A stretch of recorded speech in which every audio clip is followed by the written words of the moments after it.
നമ്മൾ അടുത്ത് സംസാരിക്കാൻ പോകുന്നത് എൻഡോമെട്രിയോസിസ് എന്ന് പറയുന്നൊരു കണ്ടീഷനാണ്. എൻഡോമെട്രിയോസിസ് ഒരേ സമയത്ത് പേഷ്യൻസിനും വളരെയധികം ബുദ്ധിമുട്ടുള്ള അസുഖമാണ്, അതേപോലെ ചികിത്സിക്കുന്ന ഡോക്ടർക്കും ബുദ്ധിമുട്ടുള്ള ഒരു അസുഖമാണ്. ചികിത്സിക്കുന്ന ഡോക്ടർക്ക് എന്തുകൊണ്ടാണ് ബുദ്ധിമുട്ട് എന്ന് ചോദിച്ചാൽ, ഇതൊരു ഭയങ്കര റിക്കറൻസ് റേറ്റ്, അതായത് ഒരു പ്രാവശ്യം ട്രീറ്റ് ചെയ്താലും പേഷ്യൻറ്റ് പിന്നീടും വരാൻ സാധ്യതയുള്ള ഏറ്റവും കൂടുതൽ വരാൻ സാധ്യതയുള്ള ഡിസീസുകളിൽ ഒന്നാണ് എൻഡോമെട്രിയോസിസ്. കാരണം ഇത് ഒരു പ്രാവശ്യം വന്നാൽ സ്ത്രീകൾക്ക് അത് പലപ്പോഴും അത് പൂർണ്ണ തോതിൽ മാറുന്നത് കുറച്ച് പാടാണ്. എല്ലാവർക്കും മാറില്ല എന്ന് പറയുന്നില്ല, പക്ഷെ പൂർണ്ണ തോതിൽ മാറാൻ കുറച്ച് പാടാണ്. എപ്പോഴും ആ ഒരു ടെൻഷൻ പേഷ്യൻ്റ് എപ്പോഴും കാണും, കാരണം അതിൻ്റെ ഒരു ഡിസീസിൻ്റെ ഒരു രീതി അങ്ങനെയാണ്. എന്താണ് എൻഡോമെട്രിയോസിസ്? എൻഡോമെട്രിയോസിസ് എന്ന് പറഞ്ഞാൽ എൻഡോമെട്രിയം എന്ന് പറഞ്ഞാൽ നമ്മുടെ ഗർഭപാത്രത്തിന് അകത്ത് കാണുന്ന ലെയറിനെയാണ് നമ്മൾ എൻഡോമെട്രിയം എന്ന് പറയുന്നത്.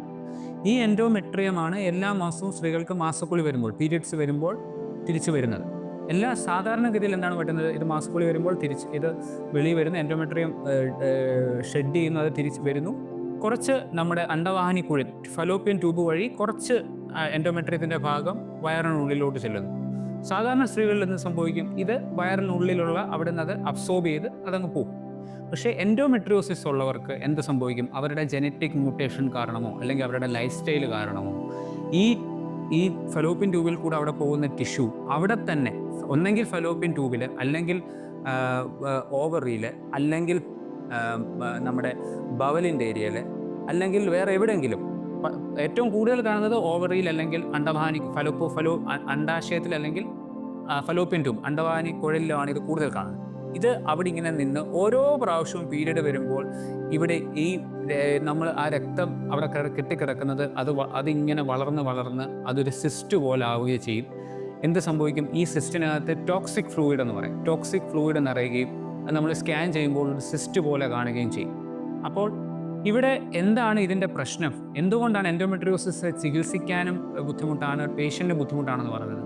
ഇത് നമ്മുടെ സാധാരണഗതിയിൽ എന്താണ്, നമ്മുടെ ആ ബവല്, നമ്മുടെ ഓവറി ട്യൂബ്, ആ ഏരിയ എല്ലാം ഫ്രീ ആയിട്ടിരിക്കുകയാണ്. പക്ഷേ ഇതിങ്ങനെ ഒരു സിസ്റ്റ് പോലെ വന്ന് ആ സിസ്റ്റ് അവിടെ ഒരു ടോക്സിക് ഫ്ലൂയിഡ് പോലെ നിറഞ്ഞ് ഈ നീർവീക്കവും ഈ ബുദ്ധിമുട്ടുകളും കാരണം പേഷ്യൻ്റ് എന്ത് പറ്റുന്നു? അസഹനീയമായ വേദന. എന്തുകൊണ്ടാണ് എൻഡോമെട്രിയോസിസ് വരുന്ന പേഷ്യൻ്റ് ഭയങ്കര ഡോക്ടർ എൻ്റെ അടുത്ത് വന്ന് പല പേഷ്യൻസും വന്ധ്യതയ്ക്ക് വരുന്ന ഒരു ഡോക്ടർ, ഈ കുട്ടികൾ ഉണ്ടായില്ലെങ്കിലും കുഴപ്പമില്ല ഡോക്ടർ, എനിക്ക് ഈ ഇതിന് വേദനയ്ക്കൊരു ഇത് തന്നാൽ മതി. കാരണം അതുപോലെ അസഹനീയമായ വേദനയാണ് ചിലർക്ക്. എല്ലാവർക്കും അസഹനീയമായ വേദന വരണമെന്നില്ല, എല്ലാവർക്കും ഈ എൻഡോമെട്രിയോസിസ് ഒരു അസഹനീയമായ വേദന ഉണ്ടാക്കണമെന്നില്ല. പീരിയഡ്സ് ഇപ്പോൾ ഇത് കേൾക്കുന്ന പേഷ്യൻസ് ആയിരിക്കും, ഡോക്ടറെ എനിക്കും പീരിയഡ്സിൻ്റെ സമയത്ത് പെയിൻ ഉണ്ട്, അപ്പോൾ എനിക്ക് എൻഡോമെട്രിയോസിസ് ആണോ? ഒരിക്കലുമല്ല, എല്ലാവർക്കും അങ്ങനെ ആയിരിക്കണമെന്നില്ല. എൻഡോമെട്രിയോസിസിൻ്റെ വേദന എന്ന് പറയുന്നത് ട്രിപ്പിൾ ഡിസ്മെനോറിയ, അതായത് പീരിയഡ്സ് തുടങ്ങുന്നതിന് മുന്നേ പേഷ്യൻ്റ് വേദന കാണും, പീരിയഡ്സിൻ്റെ സമയത്ത് പേഷ്യൻ്റ് വേദന കാണും, പീരിയഡ്സ് കഴിഞ്ഞാലും പേഷ്യൻ്റ് വേദന കാണും. ഇതാണ് എൻഡോമെട്രിയോസിസ് സാധാരണഗതിയിൽ പേഷ്യൻസ് പറയുന്നത്. അതേപോലെ പിന്നെ പേഷ്യൻസ് പറയുന്ന പ്രധാനപ്പെട്ട കാര്യം, ഡോക്ടറെ എനിക്ക് നേരത്തെ കുറച്ച് ദിവസമേ ഉള്ളായിരുന്നു, ഈയിടെയായിട്ട് എനിക്ക് ആദ്യം അത് ഒരു 1-2 ദിവസത്തേക്കുള്ള വേദനയായിരുന്നു, പിന്നെ അത് ഈയിടെയായിട്ടൊരു 3-4 ദിവസത്തേക്കായി, ഇപ്പോൾ എനിക്ക് പീരീഡ് നിന്നാലും പീരീഡിൻ്റെ ആദ്യത്തെ ഒരു 10-15 ദിവസത്തേക്ക് എനിക്ക് ഫുൾ ടൈം കിടക്കേണ്ടി വരുന്നു. എന്തുകൊണ്ടാണ് എൻഡോമെട്രിയോസിസ് ഇത്രയും ഒരു വല്ലാത്തൊരു അസുഖമാണ് നമ്മൾ പറയുന്നത്? കാരണം അവരുടെ ക്വാളിറ്റി ഓഫ് ലൈഫിനെ എഫക്റ്റ് ചെയ്യും. അവർക്ക് ജോലിക്ക് പോകാൻ ബുദ്ധിമുട്ടായിരിക്കും, അവർക്ക് ചിലപ്പോൾ ബന്ധപ്പെടുന്ന സമയത്ത് വേദന കൂടുതലായിരിക്കും. അങ്ങനെ ഒരു പക്ഷേ അവർക്കത് വന്ധ്യതയ്ക്ക് കാരണമാകും. ഇവിടെ ഞാൻ ഈ ടോപ്പിക്ക് ഡിസ്കഷൻ എടുക്കാൻ കാര്യം, നമ്മുടെ അടുത്ത് വരുന്ന പേഷ്യൻസിൽ ഏകദേശം 30 മുതൽ 40% വരെ പേഷ്യൻസ് എൻഡോമെട്രിയോസിസ് കൊണ്ടാണ് അവർക്ക് വന്ധ്യത വരുന്നത്. എന്തുകൊണ്ടാണ് എൻഡോമെട്രിയോസിസ് വന്ധ്യതയ്ക്ക് കാരണമാകുന്നത്? ഞാൻ നേരത്തെ പറഞ്ഞതുപോലെ ഈ ഫ്ലൂയിഡ്, അല്ലെങ്കിൽ ഈ ടോക്സിക് ഫ്ലൂയിഡ്, അല്ലെങ്കിൽ എൻഡോമെട്രിയൽ ടിഷ്യൂ മെറ്റീരിയൽ അവിടെ ഇരുന്ന് ഇത് ട്യൂബിൻ്റെ പ്രവർത്തനത്തെ ബാധിക്കും, അണ്ടത്തിൻ്റെ പ്രവർത്തനത്തെ ബാധിക്കും, ഈ വരുന്ന അണ്ടങ്ങളുടെ പ്രവർത്തനത്തെ ബാധിക്കും. നമ്മുടെ എൻഡോമെട്രി, അതായത് നമ്മുടെ ഈ എംബ്രിയോ പോയി ഒട്ടിപ്പിടിക്കേണ്ടത് നമ്മുടെ ആവരണത്തിലാണ്. ഈ ആവരണത്തിൻ്റെ പ്രവർത്തനത്തെ അത് ബാധിക്കും. അവിടെ വരുന്ന ഇൻഫ്ലമേറ്ററി ചേഞ്ചസ്, അതായത് നീർവീക്കം കൊണ്ടുവരുന്ന മാറ്റങ്ങൾ, അല്ലെങ്കിൽ നമ്മുടെ ഗർഭപാത്രത്തിനെ എംബ്രിയോയെ സ്വീകരിക്കാനുണ്ടാകുന്ന റിസപ്റ്റർ എന്ന് പറയാം, ആ റിസപ്റ്ററിൻ്റെ ഫിസിയോളജി, ഇതിനെയെല്ലാം ഇത് ബാധിക്കും. അതുകൊണ്ടാണ് എൻഡോമെട്രിയോസിസ് ഉള്ളവർക്ക് പലപ്പോഴും ഇപ്പം നമ്മൾ വേറൊരു പ്രധാനപ്പെട്ട കാര്യം, നമ്മൾ മറ്റുള്ള സ്ഥലങ്ങളെ അപേക്ഷിച്ച് നോക്കുമ്പോൾ കേരളത്തിൽ ഇത് വളരെ കൂടുതലായിട്ട് നമ്മൾ കാണാറുണ്ട്. കേരളത്തിൽ മറ്റുള്ള സ്റ്റേറ്റ്സിനെ നമ്മൾ ഇന്ത്യയെ തന്നെ കമ്പയർ ചെയ്യുമ്പോൾ കേരളത്തിലാണ് ഏറ്റവും കൂടുതൽ എൻഡോമെട്രിയോസിസ് കേസസ് റിപ്പോർട്ട് ചെയ്യുന്നത്. ഒരുപക്ഷെ നമ്മുടെ ലൈഫ് സ്റ്റൈലിൻ്റെ ആയിരിക്കാം, നമ്മുടെ ഡയറ്ററി ഹാബിറ്റ്സിൻ്റെ ആയിരിക്കാം, നമ്മുടെ നമ്മൾ എക്സസൈസിൻ്റെ കുറവോ അങ്ങനെ എന്തെങ്കിലും കാരണങ്ങൾ കൊണ്ടായിരിക്കും. ഇപ്പോഴും അതിനൊരു കൃത്യമായ കാരണം കണ്ടുപിടിച്ചിട്ടില്ല. ഒരു പക്ഷേ ജനറ്റിക്, അതായത് ചിലപ്പോൾ ചിലർ പറയാൻ ഡോക്ടറെ ഞാൻ വളരെ ലീനായിട്ടുള്ള പെൺകുട്ടികളിൽ നമ്മളിത് കണ്ടിട്ടുണ്ട്, വളരെ ഒട്ടും വണ്ണമില്ലാത്ത വളരെ ലീനായിട്ടുള്ള പെൺകുട്ടികളിൽ നമ്മൾ കണ്ടിട്ടുണ്ട്. ജനറ്റിക് വേരിയേഷൻസിൻ്റെ ആയിരിക്കാം.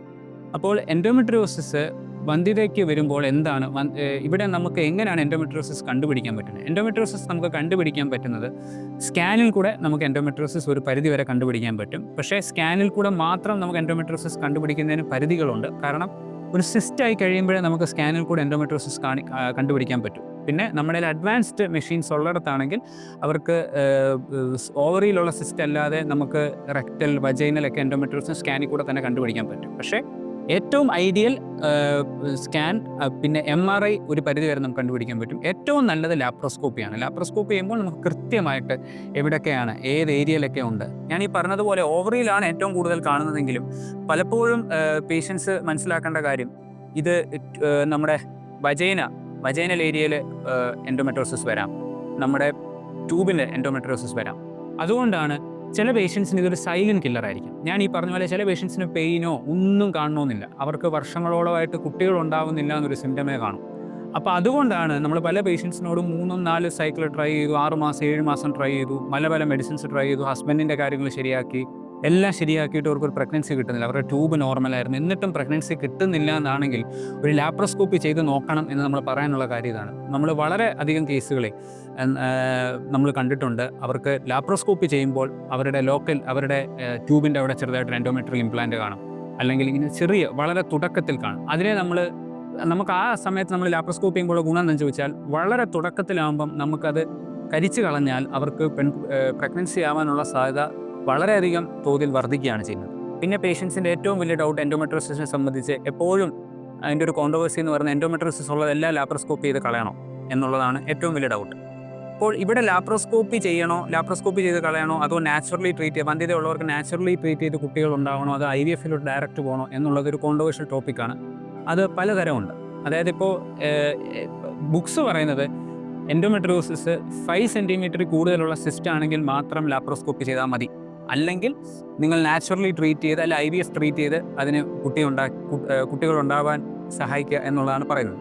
പക്ഷേ ഇവിടെ നമ്മൾ മനസ്സിലാക്കേണ്ടത്, ഇന്ന് ലാപ്രോസ്കോപ്പിയിൽ ലേസർ വേപ്പറൈസേഷൻ തെറാപ്പി എന്ന് പറഞ്ഞൊരു പുതിയ ചികിത്സ വന്നിട്ടുണ്ട്. അപ്പോൾ എന്തുകൊണ്ടാണ് ലാപ്രോസ്കോപ്പി 5 സെൻറ്റിമീറ്റർ കൂടുതലാണ് ചെയ്താൽ മതി എന്ന് പറയുന്നത്? കാരണം ഈ സിസ്റ്റ് എടുക്കുമ്പോൾ ചിലപ്പോൾ ഓവറിയെയും അഫക്റ്റ് ചെയ്യാം, നമ്മുടെ ഓവറിയുടെ പ്രവർത്തനത്തെയും ബാധിക്കാം എന്നുള്ളത് കൊണ്ടാണ് അങ്ങനെ പറയുന്നത്.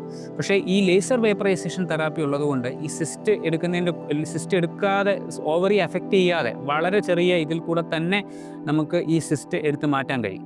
ഇന്ന് ആ ചികിത്സ അവൈലബിൾ ആണ്. ലാപ്രോസ്കോപ്പിക്കലി നമുക്ക് അങ്ങനെ ട്രീറ്റ് ചെയ്ത് സിസ്റ്റ് ഓവറി അഫക്റ്റ് ചെയ്തെടുക്കാൻ കഴിയും. പക്ഷേ ഇങ്ങനെ പറയുമ്പോഴും നിങ്ങളുടെ അത് ചികിത്സ വന്ധ്യതയിൽ എങ്ങനെയാണ് എൻഡോമെട്രിയോസിസ് മാനേജ് ചെയ്യേണ്ടതെന്ന് ചോദിച്ചാൽ, അത് ഓരോ പേഷ്യൻ്റ് വേരി ചെയ്യും. നിങ്ങളുടെ ഓവറിയുടെ കപ്പാസിറ്റി, ഞാൻ നേരത്തെ പറഞ്ഞ ഈ നമ്മുടെ ചാനലിൽ പറഞ്ഞിട്ടുള്ള പോലെ തന്നെ AMH എത്രയാണ്, AMH നിങ്ങളുടെ ഓവറിയിൽ ആവശ്യത്തിന് ഉണ്ടോ, ഓവറി നോർമലാണോ, ഹസ്ബൻഡിൻ്റെ പാരാമീറ്റേഴ്സ് എന്താണ്, യൂട്രസിൻ്റെ പാരാമീറ്റേഴ്സ് എന്താണ്, അത് പരിശോധിച്ച്